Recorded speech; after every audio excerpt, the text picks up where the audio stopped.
So that preparation for bias can help to put kids on maybe a little bit of alert, but I think it also helps to reassure them that their worth isn't defined by how others treat them.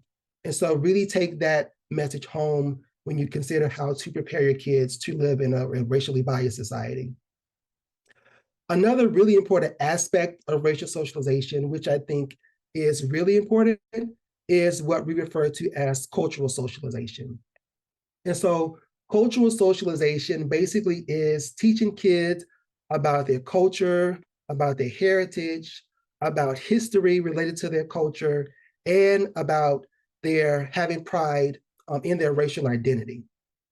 And so there are a lot of ways to talk about creating cultural socialization with your child, which, as was talked about at the very beginning, my book, Raising Resilient Black Kids, touches on that a little bit in more detail and what are some things that you can do for that. But at the basic level, cultural socialization might include, celebrating Black History Month, which you can talk about some of the key figures in Black history and in American history. It can also talk about cultural socialization might also involve, reading books with Black people in it, written by Black authors to talk about the Black experience. And that can also be another healthy way to foster resilience and racial socialization in your child.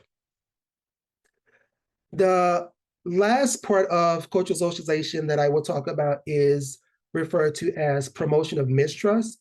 And so this is warning children to be cautious or mistrustful of people that are not members of their own racial group.